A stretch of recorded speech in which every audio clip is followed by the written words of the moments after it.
Consider this scene.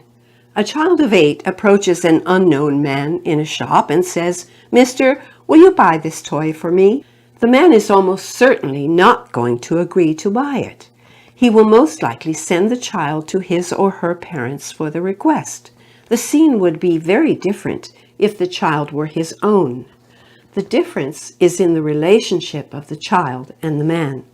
I'm using this story to illustrate that it is our relationship to God as His children that makes all the difference between being heard and not being heard, between receiving what we ask for and not receiving it.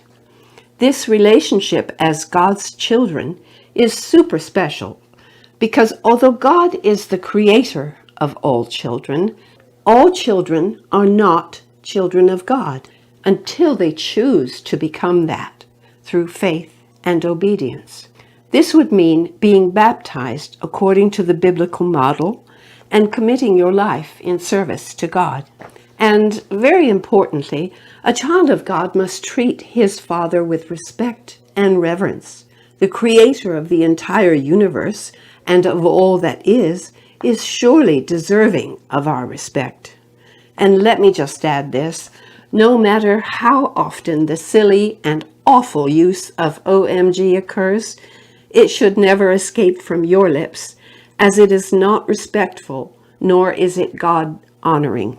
There's no higher honor or privilege that one could obtain than to be called a child of God. It's a distinguishing mark. We must never forget who we belong to and whose we are. As a child of God, we have the incredible privilege of calling God our Father. It's a blessed condition and utterly unique. Perhaps it's a bit like the sign we sometimes see in offices or businesses, authorized personnel only. As children of God, we are in a very privileged and special category. One of the most stunning things that Jesus did was to give us that status of sons and daughters. We would not have it without him. It gives us an identifying mark as a son or daughter of God and a son or daughter of the King. When you are tempted to do something wrong, it would be good to remember and to say to yourself, I am the daughter of the King, or I am the son of the King. Jesus brought us closer to his Father by teaching us in the Lord's Prayer to pray, Our Father. I love the fact that the hour in the Lord's Prayer unites us with Jesus. He tells us that we should pray in the same way that he prays, because he is our elder brother in the faith, because he is a son of God. His beginning was very different, but he is one of us. There are some games such as tag, where a certain place is designated as a safe place. And throughout history, calling out a certain identity or name has been a saving factor. An example of this would be when Paul used his Roman citizenship, using the law to grant himself safety from an unlawful flogging or beating. Is it lawful for you, he says, to flog a Roman citizen who has not been found guilty?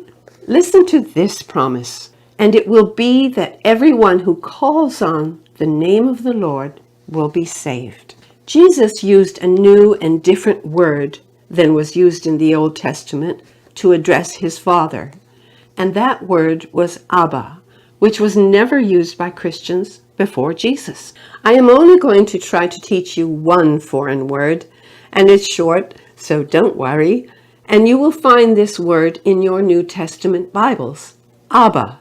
The word Abba is Aramaic, one of the languages that Jesus spoke. It means father or dear father. We see the use of Abba in Galatians. Because you are his children, God sent the Spirit of his Son into our hearts, crying, Abba, dear Father. We see the use of Abba also in Romans 8:15. For you did not receive a spirit of bondage, leading again to fear, but you received a spirit of sonship, by which we cry, Abba, dear Father. Jesus invites us to be in a close relationship with his Father and our Father. This connection makes our brotherhood with Jesus all the more important. Think about it, that we, like Jesus, can call God our Father is the most amazing thing. Jeremiah speaks of God saying, "I thought you would call me my Father."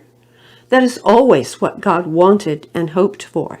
You have the opportunity to be one of God's sons or daughters.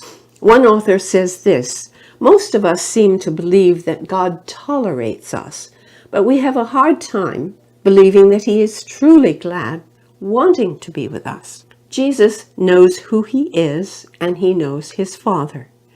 He says after his resurrection, "Go to my brothers and tell them that I am ascending to my God and your God." John 20:17. We know how dangerous a case of mistaken identity can be in the crime world. It might be dangerous for us not to recognize who we are or who we were meant to be. And finally, think, young people. We've had a brief look at our own identity as children of God, and we've looked at the prayer which Jesus taught us to pray. I hope very much that you are wondering why Jesus is praying, if he is God, and who is he praying to? Is one God praying to another? And what need would he have to pray? And may this truth about Jesus sink deeply into your brains and be retained in your memory bank, so that any opposite teaching, any teaching that Jesus is God, is disturbing to you and motivating at the same time to examine who Jesus is.